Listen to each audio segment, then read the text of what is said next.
সংবিধানে নেই সংস্কার পরিষদ, গণভোটের রায় বাস্তবায়ন চাইলে সংশোধনের দাবি সরকারি দলের, বিরোধী দলকে নোটিশ দেওয়ার পরামর্শ। পেট্রোল বেচাকেনায় সীমা প্রত্যাহার, প্রভাব পড়েনি পাম্প ফিলিং স্টেশনে, জ্বালানি নিরাপত্তায় বরাদ্দ বাড়ানোর আশ্বাস অর্থ উপদেষ্টার। দিনাজপুরের শাহপাড়ায় কাল খাল খনন উদ্বোধন করবেন প্রধানমন্ত্রী, ব্যাপক প্রস্তুতি, ফসলের উৎপাদন বাড়ার প্রত্যাশা চাষিদের। উন্নত চিকিৎসার জন্য সিঙ্গাপুরে মির্জা আব্বাস, সুস্থতার জন্য সবার দোয়া চাইলেন পরিবারের সদস্যরা। ড্রোন মিসাইলে মার্কিন ইসরায়েলের হামলার কড়া জবাব ইরানের, মোস্তফা খামেনির পর এবার নেতানিয়াহুর বেঁচে থাকা নিয়ে জোর গুঞ্জন। দেখছিলেন ক্রাউন সিমেন্ট সংবাদ শিরোনাম। স্বরাষ্ট্রমন্ত্রী সালাউদ্দিন আহমদ জানিয়েছেন, গণভোটের রায় বাস্তবায়ন করতে হলে সবার আগে সংবিধান সংশোধন করতে হবে। সংবিধান সংস্কার পরিষদের অধিবেশন আহ্বান নিয়ে বিরোধী দলীয় নেতা ডাক্তার শফিকুর রহমানের উদ্বেগের জবাবে সংসদে কথা বলেন তিনি। স্বরাষ্ট্রমন্ত্রী বলেন, সংবিধান সংশোধনের আদেশ কোনোভাবেই অধ্যাদেশ দিয়ে হতে পারে না, এটা জায়েজ নয়। সংবিধানে অস্তিত্ব না থাকার পরও বিরোধী দল সম্পূর্ণ অসাংবিধানিক উপায়ে সংবিধান সংস্কার পরিষদের সদস্য হিসেবে শপথ নিয়েছেন বলে মন্তব্য করেন তিনি। জিয়াউল হক সবুজের রিপোর্ট।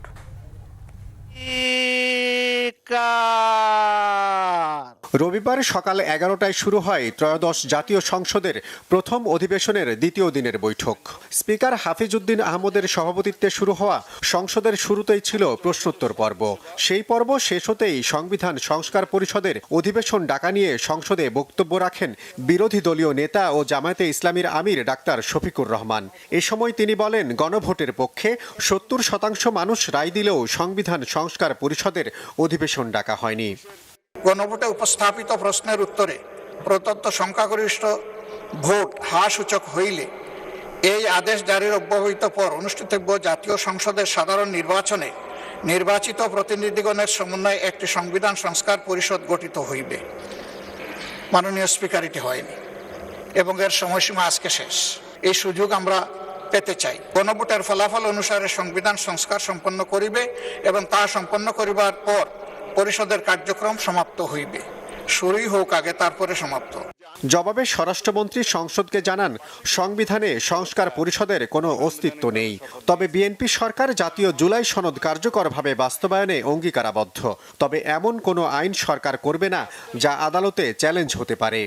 সংবিধান সংস্কার পরিষদের সদস্য হিসেবে তারা অসাংবিধানিকভাবে শপথ নিয়েছেন বটে, সেই পরিষদের আহ্বানের জন্য তিনি রাষ্ট্রপতির আর্টিকেল 72 অনুসারে কনস্টিটিউশনের অধিবেশন আহ্বানের ঘোষণা চাচ্ছেন। সংবিধান সংস্কার পরিষদের যেখানে অস্তিত্ব না থাকায় প্রধানমন্ত্রীও সেটা পরামর্শ দিতে পারেন না রাষ্ট্রপতিকে, রাষ্ট্রপতিও সেই অধিবেশন আহ্বান করতে পারেন না, বিধায় সে করেননি। পুরো গণভোটের রায় যদি বাস্তবায়ন করতে হয়, সেই গণভোট এই আইন অনুসারে, সেই রায় অনুসারে সংবিধানে আগে সংস্কার আসতে হবে, সংবিধানের সংশোধন আসতে হবে।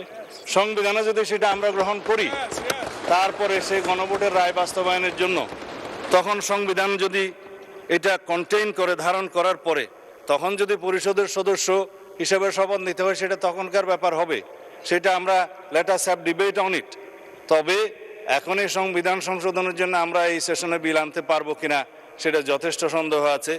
এর আগে গৃহায়ন ও গণপূর্ত সংক্রান্ত এবং সমন্বিত শিক্ষা ব্যবস্থার প্রশ্নে সংসদ সদস্যদের বিভিন্ন প্রশ্নের উত্তর দেন সরকারের মন্ত্রীরা। আপনি যেই শিক্ষা পদ্ধতি আমাদের জন্য, জনজীবনের জন্য আপনি চালু করেছেন, সেটা আমরা কিনছি। আর যারা সেটাও কিনতে পারে না, তারা হচ্ছে মাদ্রাসা শিক্ষা পদ্ধতি কিনছে। একটা দেশে এই তিনটা শিক্ষা পদ্ধতি জিয়ে রেখে আপনার কি মনে হয় যে আপনি একটা ইনক্লুসিভ শিক্ষা পদ্ধতি নিয়ে আমাদের দেশটাকে আগায় নিতে পারবেন? আমরা ইতিমধ্যে কমিটি করেছি ইংলিশ মিডিয়াম স্কুলগুলোকে সরকারের আওতায় এনে তাদেরকে কিভাবে আমাদের যুগোপযোগী শিক্ষা ব্যবস্থা বাংলাদেশের দেশের নিয়ম কানুন মেনে করা যায়, সেই বিষয়ে আমরা কাজ করছি। পরে অন্তর্বর্তী সরকারের জারি করা 133টি অধ্যাদেশ যাচাই বাছাই করে আগামী 2 এপ্রিলের মধ্যে প্রতিবেদন জমা দেওয়ার জন্য বিশেষ কমিটিতে পাঠানোর আদেশ দেন স্পিকার। সংসদে রিপোর্ট প্রদানের জন্য বিশেষ কমিটিতে প্রেরণ করা হলো। জিয়াউল হক সবুজ, বাংলা ভিশন, ঢাকা। ভোক্তা পর্যায়ে জ্বালানি তেল বিক্রিতে সীমা তুলে নেওয়া হলেও পাম্প ও ফিলিং স্টেশনগুলোতে এর কোনো প্রভাব নেই। পাম্প থেকে বলা হয়েছে তাদেরকে এখনও ডিপো থেকে রেশনিং পদ্ধতিতেই জ্বালানি সরবরাহ করা হচ্ছে। দ্রুত সমস্যা সমাধানে সরকারকে মাঠ পর্যায়ে মনিটরিংয়ের দাবি জানিয়েছেন ভোক্তারা। রিপোর্ট করছেন মামুন আবদুল্লাহ। মধ্যপ্রাচ্য সংকটের প্রভাবে জ্বালানি তেলের জন্য গাড়ির এই লম্বা সারি বেশ কদিন ধরেই। প্রয়োজনীয় জ্বালানি না পেয়ে আজও পাম্প স্টেশনগুলোতে ভোর থেকেই ভিড় ভোক্তাদের, বলছেন যন্ত্রণার কথা। এই রমজান মাস, তার মধ্যে এখন ঈদের ছুটি, সবাই ফ্যামিলি নিয়ে বাড়িতে যাবে, এটা অমানবিক। আমাদের অনেক বড় হ্যাসেল হচ্ছে, সরকারের প্রতি কিছু করছে না। প্রতিদিন নিউজ আসছে যে তেল ঢুকছে কিন্তু তেল পাচ্ছি না আমরা। এই যে জ্যাম ঠেলতেছি, মালিকও বুঝতেছে না, রাস্তায়ও অনেক প্রবলেম। সার্জেন্ট ধরতেছে, সার্জেন্ট আবার বলতেছে যে গাড়ি সরাই দেন, আবার আউট সিরিয়াল। সমস্যা সমাধানে সরকারের চেষ্টার ধারাবাহিকতায় সচিবালয়ে এ নিয়ে সাংবাদিকদের সাথে কথা বলেন বিদ্যুৎ, জ্বালানি ও খনিজ সম্পদ প্রতিমন্ত্রী অনিন্দ ইসলাম অমিত। জানান, এই মুহূর্তে তেলের সংকট নেই, তুলে নেওয়া হয়েছে জ্বালানি তেল বেচাকেনার সীমাও। ইরান ইসরায়েল যুদ্ধের কারণে জ্বালানি সরবরাহ লাইনে সৃষ্ট সমস্যার ফলে জ্বালানি সংকট মোকাবেলায় সরকার বেশ কিছু সিদ্ধান্ত গ্রহণ করে। ইতিমধ্যে কয়েকটি আমদানিকৃত তেলের জাহাজ চট্টগ্রাম বন্দরে পৌঁছেছে। জনগণের ঈদযাত্রা নির্বিঘ্নে পালন এবং বড় মৌসুমে কৃষকদের প্রয়োজনীয়তা বিবেচনায় জ্বালানি তেল বিতরণে রেশনিং সহ সব ধরনের বিধিনিষেধ তুলে নেওয়ার সিদ্ধান্ত গ্রহণ করা হয়েছে। তবে প্রতিমন্ত্রীর এই সিদ্ধান্তের প্রভাব এখনো পড়েনি ফিলিং স্টেশনগুলোতে। পাম্পগুলোতে এখনো তেল দেওয়া হচ্ছে আগের রেশনিং পদ্ধতিতেই। সরকার তো বলতেছে যে আজকে থেকে মানে যে যত চাবে তত পাবে, বাট এখন সে 500 টাকা করে দিচ্ছে। তেল পর্যাপ্ত পরিমাণে পাইতেছি না ইসে থেকে, ডিপু থেকে পাইলে তারপর আমরা স্বাভাবিকভাবে দিতে পারবো। জ্বালানি প্রতিমন্ত্রী ঘোষণা দিয়েছেন পর্যাপ্ত তেল দেওয়ার জন্য, কিন্তু ডিপো থেকে আমাকে এখন পর্যন্ত পর্যাপ্ত পরিমাণ তেল দিতেছে না। এই জন্য আমি সম্মানিত কাস্টমারদেরকে পর্যাপ্ত তেল দিতে পারতেছি না। তেলের সরবরাহ ঠিক রাখতে মাঠ পর্যায়ে কঠোর মনিটরিংয়ের দাবি সচেতন ভোক্তাদের।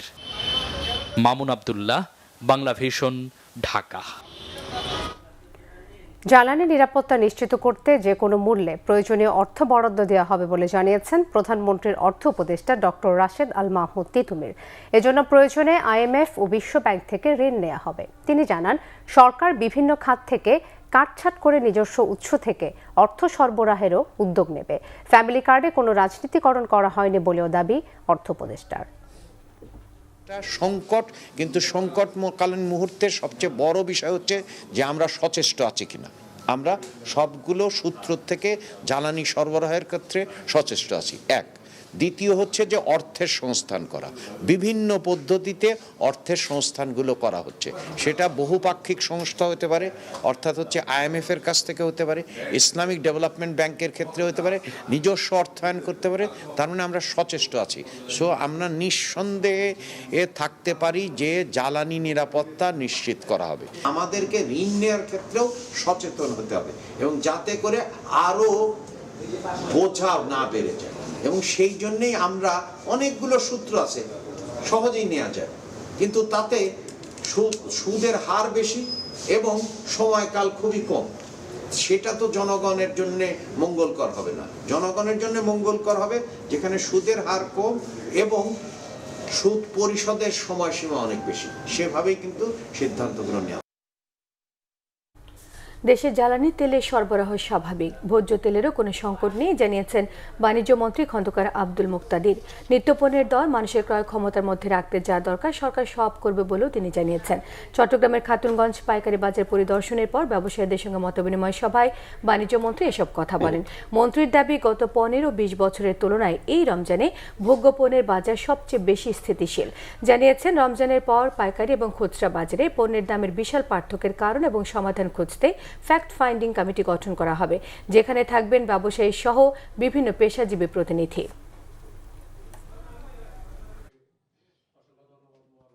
রোজার পরে আমরা একটা ফ্যাক্ট ফাইন্ডিং কমিটি করব। এখানে আপনারাও থাকবেন, ব্যবসায়ীরাও থাকবেন, প্রশাসনের মানুষেরও সংযুক্তি থাকবে। দরকার হলে আমরা অন্য পেশাজীবীদের এটার সাথে সম্পৃক্ত করব। কেন পাইকারি আর খুচরা বাজারের ব্যবধানটা অগ্রহণযোগ্য, এটার ভিতরে রহস্যটা কি, এটা আমরা খুঁজে বের করব। আগামীকাল দিনাজপুর থেকে দেশের 53টি খালের খনন কর্মসূচি উদ্বোধন করবেন প্রধানমন্ত্রী তারেক রহমান। নির্বাচনী ওয়াদা বাস্তবায়নের অংশ হিসেবে দিনাজপুর কাহারোলে শাহপাড়া খাল দিয়ে উদ্বোধন হবে এই কর্মসূচির। প্রধানমন্ত্রীর আগমনকে ঘিরে স্থানীয়দের মাঝে ব্যাপক উৎসাহ উদ্দীপনা। স্থানীয় চাষিরা দেখছেন ফসলের উৎপাদন বৃদ্ধির স্বপ্ন। প্রতিনিধি সুব্রত মজুমদার ডলারের তথ্যচিত্র নিয়ে সিরাজুম মনির শুভর ডেস্ক রিপোর্ট। দীর্ঘদিন পলি পড়ে ভরাট হয়ে গেছে দিনাজপুরের কাহারোল উপজেলার বলরামপুর শাহপাড়া খাল। পানি ধারণ ক্ষমতা না থাকায় স্বল্প খরচে সেচ সুবিধা থেকে বঞ্চিত কৃষকরা। পাশাপাশি অল্প বৃষ্টিতেই দেখা দেয় জলাবদ্ধতা। এমন বাস্তবতায় 12.2 কিলোমিটার খাল খনন কর্মসূচি হাতে নিয়েছে পানি সম্পদ মন্ত্রণালয়। 16 মার্চ দিনাজপুরের কাহারোল উপজেলা থেকে দেশব্যাপী খাল খনন কর্মসূচির উদ্বোধন করবেন প্রধানমন্ত্রী তারেক রহমান। খাল খনন করার জন্য আমরা খুবই খুশি আর কি। আমাদের মৌসুম ক্ষেত ফসল এগুলো আনার জন্য অনেক সুযোগ সুবিধা হতে পারে। ধন্যবাদ জানাই মাননীয় প্রধানমন্ত্রীকে যে এত বড় একটা উদ্যোগ নেওয়ার জন্য। যে আমরা যে সমস্যায় ছিলাম তার মারফতে হক আল্লাহর অশেষ মেহেরবানি যে তার মারফতে হলে আমাদের এই সেই সমস্যাটা জলবদ্ধতা আমাদের দূর হবে। খাল খননের পাশাপাশি শুষ্ক মৌসুমে পানি ধরে রাখতে করা হচ্ছে স্লুইস গেট, কংক্রিটের ব্লক ঘেরা চলাচলের রাস্তা এবং ব্রিজ, যার ফলে এলাকাবাসীর জীবনমানের পরিবর্তন ঘটবে, হবে আর্থসামাজিক উন্নয়ন। সুইচ গেট দিলে আমাদের উপকার হবে, মানে পানিটা আটক থাকবে। তারপরে আমাদের ওই পাশে পানি নিতে সুবিধা পাবো, সেচ দিতে সুবিধা পাবো, ডাঙ্গা মাটি, আমাদের বাড়ি ঘরের সমস্যা হবে না। অসুবিধা, নদীটা যাওয়া যায় না, ওই পার ক্ষেত আনতে আনা যায় না, সুবিধা হবে আর কি। অতীতের মেগা দুর্নীতির বিষয় বিবেচনায় রেখে এসব প্রকল্পে স্বচ্ছতা নিশ্চিতের দাবি পানি সম্পদ মন্ত্রীর। আমরা যে কাজটুকু করব সেটা আমরা সবসময় নিবিড় পর্যবেক্ষণে রাখবো। কোনোভাবেই যেন দুর্নীতি এখানে আশ্রয় বা প্রশ্রয় না পায় সেই দিকে আমাদের বিশেষ নজর থাকবে। সম্পূর্ণভাবে জনস্বার্থে আমরা এই কাজগুলো করব, সেখানে আমাদের স্বচ্ছতা আমরা নিশ্চিত করব দায়িত্বশীলতার সহিত। দিনাজপুরে মোট খাল রয়েছে 67টি। এর মধ্যে প্রাথমিকভাবে 38টি খাল খনন ও পুনঃখননের তালিকা দিয়েছে পানি উন্নয়ন বোর্ড, যার মোট পরিমাণ 311.41 কিলোমিটার। সিরাজুম মনির শুভ, বাংলা ভিশন, নিউজ ডেস্ক। বর্তমান সরকার কন্যা শিশুদের অধিকার বাস্তবায়নে বদ্ধপরিকর জানিয়েছেন ডাক্তার জুবাইদা রহমান। নারীদের জন্য স্নাতকোত্তর পর্যায় পর্যন্ত অবৈতনিক শিক্ষার উদ্যোগ নেওয়ার কথাও জানিয়েছেন জুবাইদা। আন্তর্জাতিক নারী দিবস উপলক্ষে রবিবার রাজধানীর আগারগাঁওয়ের মুক্তিযুদ্ধ জাদুঘরে ন্যাশনাল গার্ল গাইড অ্যাডভোকেসি ফোরামের আলোচনা সভা এবং সম্মাননা প্রদান অনুষ্ঠানে এসব কথা বলেছেন তিনি। নারী ও কন্যা শিশুদের জন্য বাংলাদেশকে নিরাপদ রাষ্ট্র হিসেবে গড়ে তোলার আশা ব্যক্ত করে ডাক্তার জুবাইদা রহমান বলেছেন, নারী এগিয়ে গেলে জাতীয় এগিয়ে যায়। অনুষ্ঠানে নারী অধিকার রক্ষায় অবদানের স্বীকৃতি হিসেবে সুরভির প্রতিষ্ঠাতা সৈয়দা ইকবাল মান্দ বানু এবং নারী বিষয়ক সংস্কার কমিশনের প্রধান শিরিন পারভিন হককে সম্মাননা স্মারক দেওয়া হয়েছে। অনুষ্ঠানে মহিলা ও শিশু বিষয়ক মন্ত্রী AJM জাহিদ হোসেন বলেছেন, নাগরিকরা দীর্ঘদিন অধিকার বঞ্চিত থাকায় এখনও নারীর অধিকার নিয়ে কথা বলতে হচ্ছে।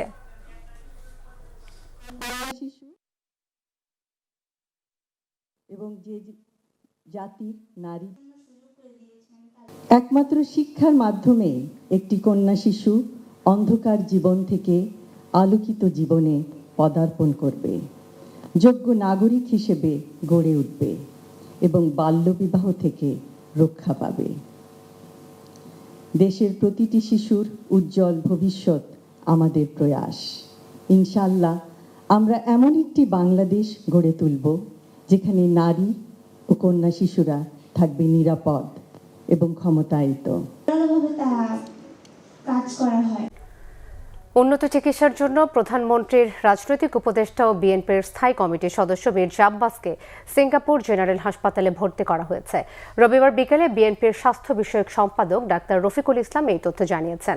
এর আগে মির্জা আব্বাসকে বহনকারী এয়ার অ্যাম্বুলেন্সটি রবিবার সকাল 11:37 সিঙ্গাপুরের উদ্দেশ্যে হযরত শাহজালাল আন্তর্জাতিক বিমানবন্দর থেকে রওনা করে। মির্জা আব্বাসের একান্ত সহকারী মিজানুর রহমান সোহেল জানিয়েছে, মির্জা আব্বাসের সাথে তার স্ত্রী আফরোজা আব্বাস ও বড় ছেলে মির্জা ইয়াসির আব্বাস রয়েছেন। গত বুধবার ইফতারের সময় অসুস্থ হয়ে জ্ঞান হারালে রাজধানীর এভার কেয়ার হাসপাতালে ভর্তি করা হয় বিএনপির এই অভিজ্ঞ রাজনীতিবিদকে। শুক্রবার মস্তিষ্কে 2 দফায় অস্ত্রোপচারের পর তাকে নিবিড় পর্যবেক্ষণে রাখা হয়েছিল। শনিবার তার মস্তিষ্কের সিটি স্ক্যান করা হয়েছে, যার রিপোর্ট ভালো এসেছে বলে জানিয়েছিলেন বিএনপির স্বাস্থ্য বিষয়ক সম্পাদক রফিকুল ইসলাম। ঈদের ছুটিতে ফাঁকা হতে শুরু করেছে রাজধানী। এই সুযোগে অপরাধ ঠেকাতে জোরদার করা হয়েছে নিরাপত্তা ব্যবস্থা। ফাঁকা বাসায় সার্বিক নিরাপত্তা সহ নগরবাসীকে সতর্ক থাকার আহ্বান জানিয়েছেন ডিএমপি কমিশনার। রিপোর্ট করছেন ফজলে রাব্বি। ঈদকে সামনে রেখে রাজধানী ছাড়ছেন ঘরমুখো মানুষ। ধীরে ধীরে ফাঁকা হচ্ছে ঢাকা। আর এই সময়টাকে কেন্দ্র করে সম্ভাব্য অপরাধ ঠেকাতে সতর্ক অবস্থানে আইনশৃঙ্খলা বাহিনী। সকাল থেকেই রাজধানীর কমলাপুর রেল স্টেশনে ঈদে ঘরমুখো যাত্রীদের ভিড় দেখা যায়। গত 5 মার্চ যারা ঈদের অগ্রিম টিকিট কেটেছেন তারা যাচ্ছেন বাড়ি। নির্দিষ্ট সময় অনুযায়ী ছেড়ে যায় ট্রেন। আজকে পরিবেশ ভালোই দেখা যাচ্ছে, কোনো বিশৃঙ্খলা মনে হচ্ছে না কোথাও। এত আগে যাওয়ার কারণ এই তো মা বাপ বলতেছে আরো আগে, এত দেরি, এখন আসুস না। গ্রামে তো সবাই আছে, আমার শাশুড়ি শ্বশুর শাশুড়ি আছে, বাচ্চা কাচ্চা আছে, আমার যারা সবাই আছে, ওখানে সবার সাথে একসাথে ঈদ করবো। মানে লাস্ট সময়ে জামজট হবে, যাত্রী যাওয়া একটা হয়রানি হবে, এজন্য আগেই ফ্যামিলি পাড়াই দিয়েছে। সকালে ডিএমপি মিডিয়া সেন্টারে ঈদের সার্বিক নিরাপত্তা পরিস্থিতি নিয়ে এক সংবাদ সম্মেলনে হাজির হন ডিএমপি কমিশনার। জানান ঈদ যাত্রা নির্বিঘ্ন রাখতে নেওয়া হয়েছে বিশেষ প্রস্তুতি। রাজধানীবাসী যেন নিরাপদে ও নির্ভাবনায় ঈদ উদযাপন করতে পারেন সেই লক্ষ্যে ঢাকা মেট্রোপলিটন পুলিশ কর্তৃক গৃহীত হয়েছে পর্যাপ্ত নিরাপত্তা ব্যবস্থা। গাবতলী, সাইদাবাদ, মহাখালী ও আব্দুল্লাপুর বাস টার্মিনাল সহ গুরুত্বপূর্ণ জায়গায় বাড়ানো হয়েছে নিরাপত্তা। গোয়েন্দা পুলিশের নজরদারিও থাকবে জোরদার। অতিরিক্ত ভাড়া আদায়, লক্কর ঝক্কর বাস চলাচল সহ নানা অনিয়ম ঠেকাতে মাঠে থাকবে মোবাইল কোর্ট। যাত্রী হয়রানি বন্ধ এবং মাত্রাতিরিক্ত বা অতিরিক্ত ভাড়া আদায় রোধে ইউনিফর্ম পুলিশের পাশাপাশি মোতায়েন থাকবে গোয়েন্দা পুলিশ। এসব টার্মিনালে পুলিশের কন্ট্রোল রুম এবং ওয়াচ টাওয়ার স্থাপন করা হবে।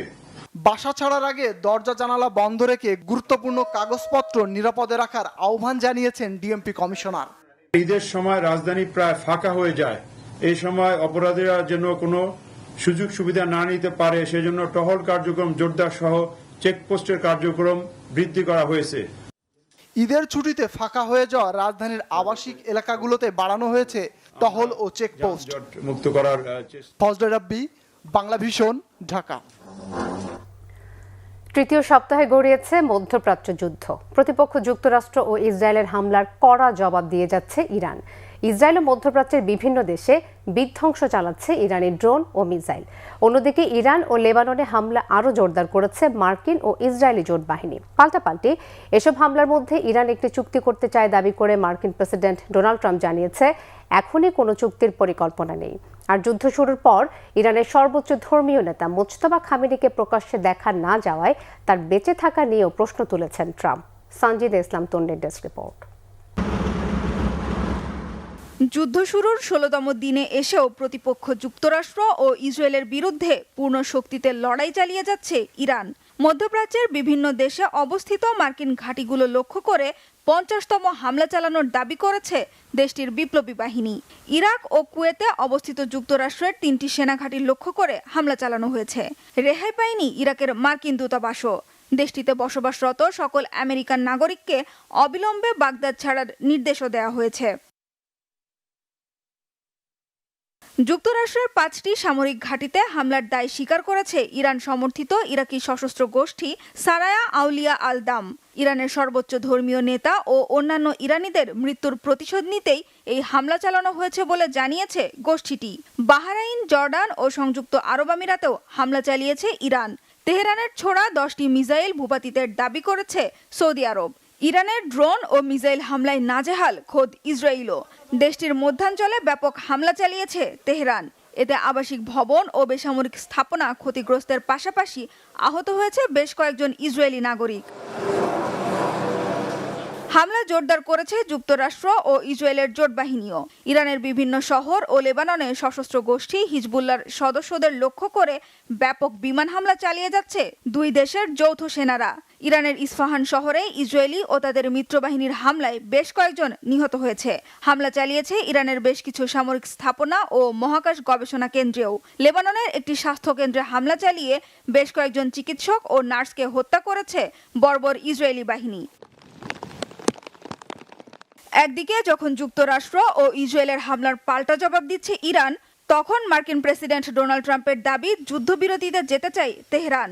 তবে এখনই কোনো চুক্তি চান না বলে সাফ জানিয়েছেন মার্কিন প্রেসিডেন্ট। আর গেল 28 ফেব্রুয়ারি সংঘাত শুরুর পর থেকে এখন পর্যন্ত দেশটির নতুন সর্বোচ্চ ধর্মীয় নেতা মোস্তফা খামেনিকে জনসম্মুখে দেখা না যাওয়ায় তার বেঁচে থাকার বিষয়টি নিয়েও সন্দেহ প্রকাশ করেছেন ট্রাম্প। সানজিদা ইসলাম তন্নি, বাংলা ভিশন, নিউজ ডেস্ক। এদিকে ইসরায়েলের প্রধানমন্ত্রী বেনিয়ামিন নেতানিয়াহু এখনও বেঁচে থাকলে মৃত্যু নিশ্চিত না হওয়া পর্যন্ত তাকে টার্গেট করে হামলার হুমকি দিয়েছে ইরানের বিপ্লবী গার্ড বাহিনী IRGC। গত সপ্তাহে ইরানের মিসাইল হামলায় নেতানিয়াহু নিহত হয়েছেন বলে জোর গুঞ্জন রয়েছে। ইসরায়েল এসব কথা নাকচ করলেও নতুন আলোচনার জন্ম দিয়েছে গত সপ্তাহের শেষে নেতানিয়াহুর সংবাদ সম্মেলনের ভিডিওটি, যেখানে তার হাতে 5টির বদলে 6টি আঙুল শনাক্ত করে বলা হচ্ছিল ভিডিওটি AI দিয়ে তৈরি করা। তবে ওই ভিডিও AI দিয়ে তৈরি নয় বলে দাবি AI চ্যাটবটের। এ নিয়ে বিস্তারিত শহীদ আরাফাতের ডেস্ক রিপোর্টে। ইরানের মিসাইল হামলায় ইসরায়েলের প্রধানমন্ত্রী বেনিয়ামিন নেতানিয়াহু কি সত্যিই মারা গেছেন?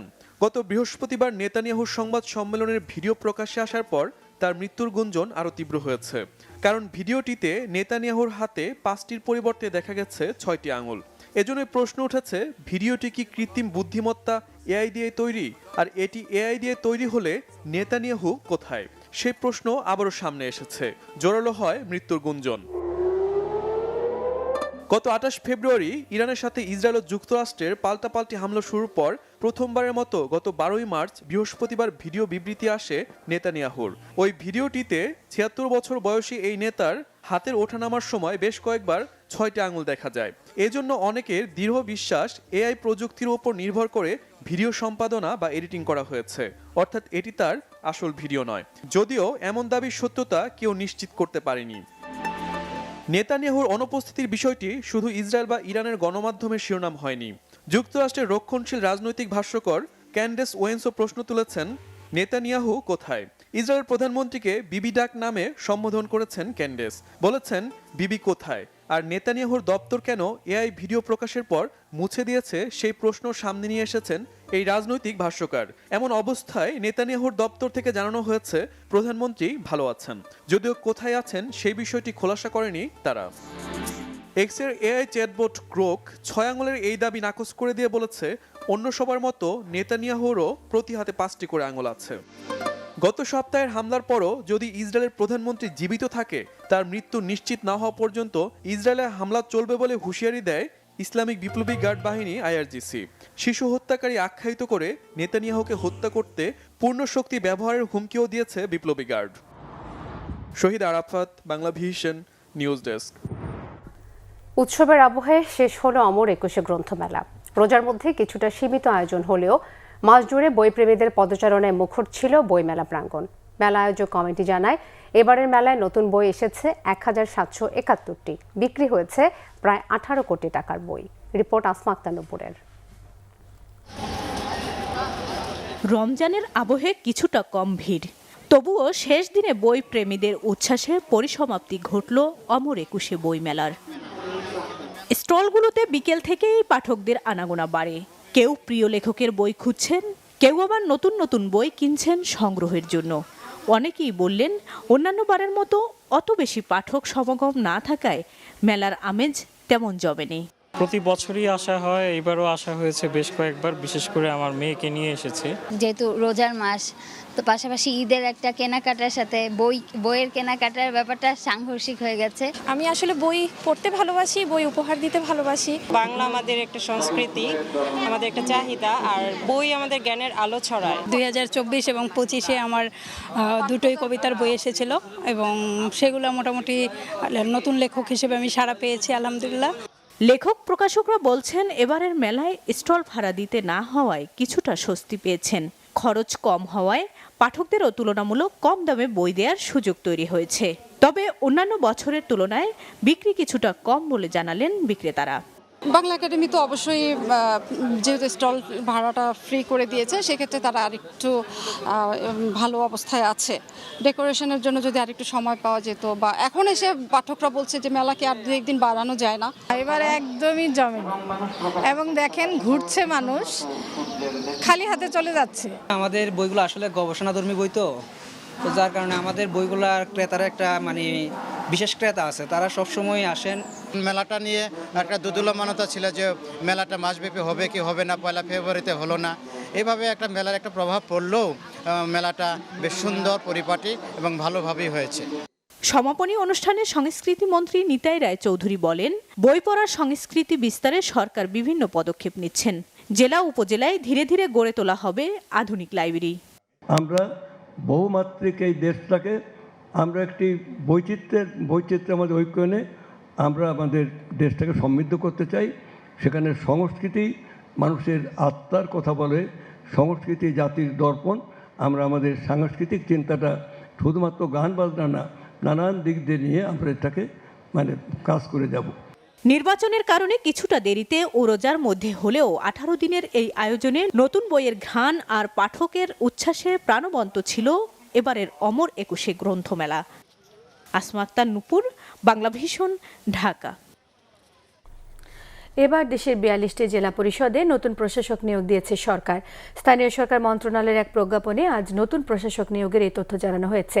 প্রজ্ঞাপনে বলা হয়, পরবর্তী আদেশ না দেওয়া পর্যন্ত তারা প্রশাসকের দায়িত্ব পালন করবেন। স্থানীয় সরকার ব্যবস্থাকে শক্তিশালী এবং উন্নয়ন কর্মকাণ্ড ত্বরান্বিত করার লক্ষ্যে এই নিয়োগ দেওয়া হয়েছে বলছেন স্থানীয় সরকার মন্ত্রণালয়ের কর্মকর্তারা। সরকারের এই সিদ্ধান্তের মধ্য দিয়ে জেলা পরিষদগুলোর প্রশাসনিক কার্যক্রম আরও গতিশীল এবং কার্যকর হবে বলে প্রত্যাশা করছেন তারা। নিয়োগ পাওয়া প্রশাসকরা জেলা পরিষদের চেয়ারম্যানের ক্ষমতা প্রয়োগ এবং দায়িত্ব পালন করবেন। এতদিন জেলা প্রশাসকরা জেলা পরিষদের প্রশাসকের দায়িত্ব পালন করে আসছিলেন।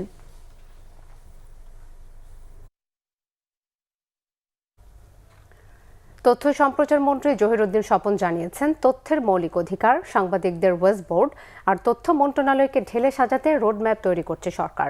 রবিবার বাংলাদেশ ক্রাইম রিপোর্টার্স অ্যাসোসিয়েশন ক্র্যাবের ইফতার ও দোয়া মাহফিলে একথা জানান তিনি। বলেন, প্রধানমন্ত্রীর পরামর্শে তথ্য মন্ত্রণালয়কে পরিপূর্ণভাবে ঢেলে সাজানোর কাজ চলছে। সাংবাদিকদের বিভিন্ন সমস্যা নিয়ে সরকারের বিভিন্ন মন্ত্রণালয়ের সাথে সমন্বয়ের পরিকল্পনার কথাও জানান জহিরুদ্দিন স্বপন। আমাদেরকে শুরু করতে হবে কি প্রচার করা যাবে। মন্ত্রণালয়কে পরিপূর্ণভাবে ঢেলে সাজানোর জন্য একটা চিন্তা করছি। ইতিমধ্যেই মাননীয় প্রধানমন্ত্রী আমাদেরকে নির্দেশনা দিয়েছেন যে আমরা যেন মানুষের যে চাহিদা, অবাধ তথ্য প্রাপ্তির যে তার অধিকার, সেই অধিকারকে যেন আমরা অ্যাড্রেস করতে পারি। ওয়েস বোর্ড থাকা না থাকা অথবা এর বাস্তবায়ন হওয়া না হওয়ার সঙ্গে সংবাদপত্র এবং গণমাধ্যম জগতের মানুষেরই নানান রকম মর্যাদা, বেতন, কাঠামো, সম্মান, নিরাপত্তা ইত্যাদি প্রশ্ন জড়িত, এবং সেই সমস্ত প্রশ্ন আবার রাষ্ট্রের পক্ষ থেকে নিশ্চিত করার দায়িত্ব হচ্ছে তথ্য মন্ত্রণালয়। ফলে এরকম এলোমেলো হয়ে আছে। সঠিকভাবে এই জন্য সেবাটা দিতে গেলে পরে প্রথমেই সমস্যাগুলিকে চিহ্নিত করা এবং সমস্যাগুলির সমাধান করার এখতিয়ারটা কার কার আছে অথবা কার কার থাকা উচিত সেটা আমাদেরকে চিহ্নিত করতে হবে। ইনফরমেশন হাইওয়েতে যত দ্রুত প্রবেশ করা যাবে তত দ্রুত দেশের মানুষকে দেওয়া নির্বাচনী প্রতিশ্রুতি পূরণ করা যাবে বলে মনে করেন তথ্য সম্প্রচার মন্ত্রী জহিরুদ্দিন স্বপন।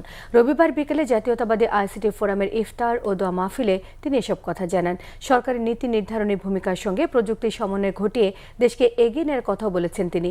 এই আয়োজনে প্রধান অতিথি হিসেবে উপস্থিত ছিলেন বিএনপি স্থায়ী কমিটির সদস্য ডক্টর আব্দুল মঈন খান।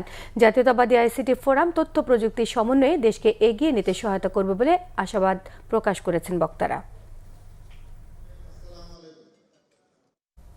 বিএনপি সংবিধানের দোহাই দিয়ে গণরায়ের বিপক্ষে অবস্থান নিচ্ছে বলে অভিযোগ করেছেন এনসিপির আহ্বায়ক নাহিদ ইসলাম। রবিবার রাজধানীর কাকরাইলে ডিপ্লোমা ইঞ্জিনিয়ার ইনস্টিটিউটে আল্লামা সাঈদী ফাউন্ডেশনের উদ্যোগে এক ইফতার মাহফিলে অংশ নিয়ে তিনি এমন মন্তব্য করেন। তিনি বলেন, বিএনপি ইঞ্জিনিয়ারিং করে 2/3 আসন নিয়েছে যেন বড় বড় সংস্কার করার ক্ষেত্রে তারা বাধা দিতে পারে। এ সময় সরকারকে গণভোটের বিষয়ে তাদের ভূমিকা স্পষ্ট করার আহ্বান জানান নাহিদ ইসলাম। সংস্কার বাস্তবায়ন না করলে সংসদ ও রাজপথে আন্দোলন অব্যাহত রাখবেন বলেও হুঁশিয়ারি দেন তিনি। এ সময় দেলোয়ার হোসেন সাঈদের মৃত্যুর বিষয়টি সুষ্ঠু তদন্তের দাবি জানান পরিবারের সদস্যরা।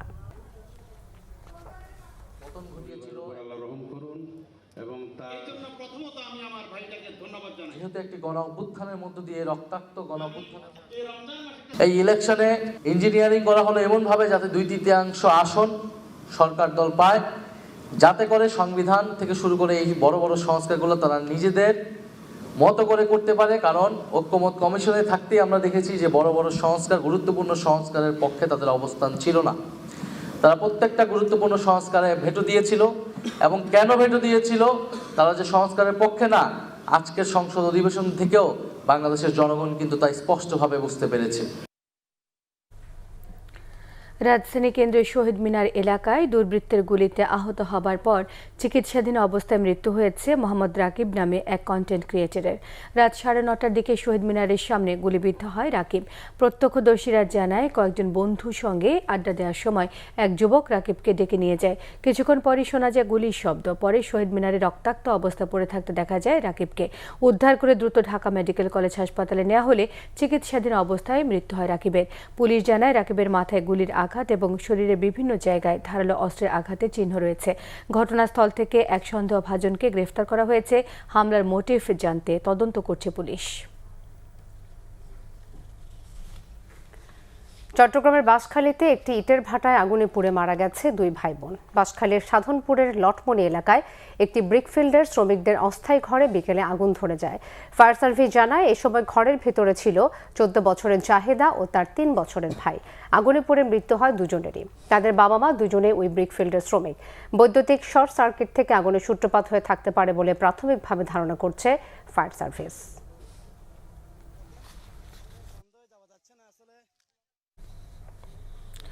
Doctors Association of Bangladesh, DAB, NICBD, নিকডু এবং এনআইএমএইচ শাখার উদ্যোগে দোয়া এবং ইফতার মাহফিল অনুষ্ঠিত হয়েছে। জাতীয় হৃদরোগ ইনস্টিটিউট মিলনায়তনে অনুষ্ঠিত এই ইফতার মাহফিলে সভাপতিত্ব করেন ড্যাব, এনআইসিবিডি, নিকডু এবং এনআইএমএইচ শাখার ভারপ্রাপ্ত সভাপতি ডাক্তার এটিএম নুরুন্নবী শাহ। বক্তব্য রাখেন ড্যাব মহাসচিব ডাক্তার মোহাম্মদ জহিরুল ইসলাম শাকিল, বাংলাদেশ ভাস্কুলার সোসাইটির সভাপতি অধ্যাপক ডাক্তার বজলুল গনি ভুইয়া। সম্মানিত অতিথি হিসেবে উপস্থিত ছিলেন জাতীয় হৃদরোগ ইনস্টিটিউটের পরিচালক অধ্যাপক ডাক্তার আব্দুল ওয়াদুদ চৌধুরী। ইফতার এবং দোয়া মাহফিলে দেশ জাতির সমৃদ্ধি কামনায় দোয়া করা হয়েছে। আরো কিছু খবর নিয়ে দেখুন একটি ডেস্ক রিপোর্ট।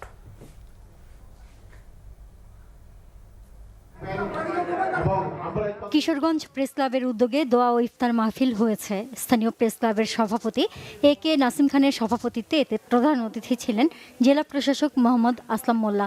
বিশেষ অতিথি ছিলেন police super doctor SM Farhad Hossain. মাদ্রাসার হাফেজ ছাত্রদের সৌজন্যে দোয়া ও ইফতার মাহফিল হয়েছে সাভারে। প্রধান অতিথি ছিলেন ঢাকা জেলা ও দায়রা জজ আদালতের অতিরিক্ত পিপি অ্যাডভোকেট মোহাম্মদ নাজিম উদ্দিন। বিশেষ অতিথি ছিলেন সাভার উপজেলা দুর্নীতি প্রতিরোধ কমিটির সভাপতি শওকত মাহমুদ, সাংবাদিক নজমুল হুদা শাহিন সহ অনেকে। পিআইবির মহাপরিচালক ফারুক ওয়াসিফের বিরুদ্ধে অনিয়ম, দুর্নীতি ও স্বেচ্ছাচারিতার অভিযোগ তুলে প্রতিবাদে মানববন্ধন করেছে সচেতন সাংবাদিক ও নাগরিক সমাজ। প্রেস ক্লাবের সামনে কর্মসূচি হয়। প্রবাসীদের পাঠানো রেমিটেন্স বৈধ পথে দেশে পাঠাতে উৎসাহ দিতে মোবাইল আর্থিক সেবা নগদের হার না মানা হার ক্যাম্পেইনের প্রথম বিজয়ী হয়েছেন ফরিদপুরের মধুখালীর বন্যা খাতুন।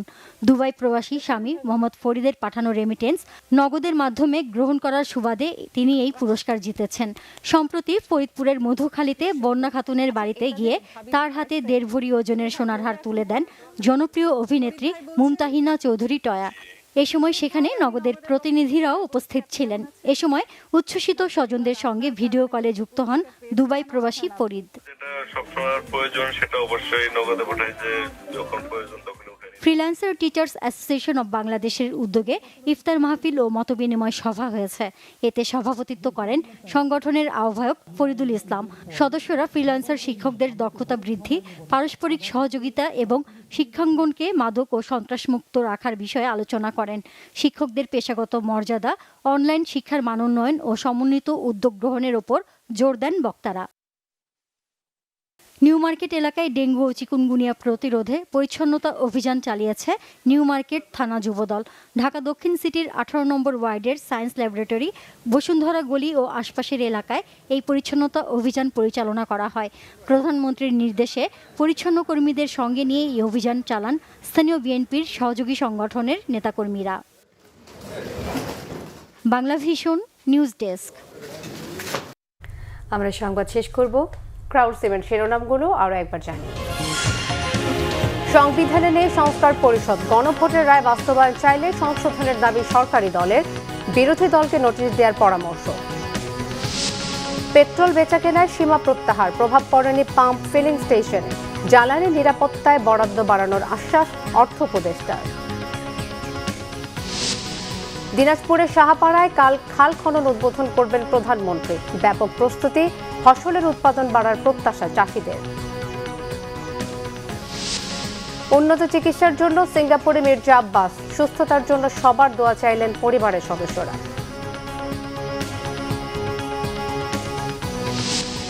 ড্রোন মিসাইলে মার্কিন ইসরায়েলের হামলার কড়া জবাব ইরানের, মোজতবা খামেনির পর এবার নেতানিয়াহুর বেঁচে থাকা নিয়ে জোর গুঞ্জন।